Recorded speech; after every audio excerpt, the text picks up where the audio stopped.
কিতাপৰ পাগল আছিলোঁ আৰু আমাৰ সেইটো অভ্যাস আছিলে যে আমি কিতাপ এক্সচেঞ্জ কৰোঁ যে মই এখন ল'লোঁ এখন পঢ়িলোঁ আকৌ তাক দিলোঁ তাৰ পৰা এখন ল'লোঁ সেই বস্তুবোৰ আজিকালি নাইকিয়া হৈ গ'ল গতিকে সেই অভ্যাসবিলাক গ্ৰ' কৰিব লাগে আৰু সেইকাৰণে কিতাপ পঢ়াটো উচিত কিতাপ কিনাটো উচিত আৰু নিজৰ ঘৰত যেতিয়া ধুনীয়া লাইব্ৰেৰী এটা থাকে নিজৰ চাই ভাল লাগে সেইটো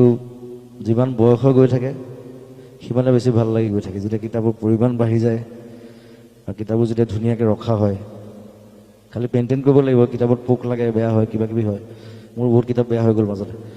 এনিৱে সেই অভ্যাসটো ৰাখিব সকলোকে অনুৰোধ জনাইছোঁ আহ্বান জনাইছোঁ নতুন প্ৰজন্মক কিতাপ পঢ়াৰ অভ্যাসটো কৰক অসমীয়া কিতাপ হওক বেংগলী হওক হিন্দী হওক ইংলিছ হওক আৰু বিভিন্ন দেশৰ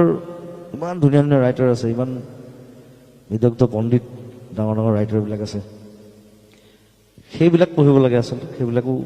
পঢ়িব লাগে তেতিয়া বহুত কথা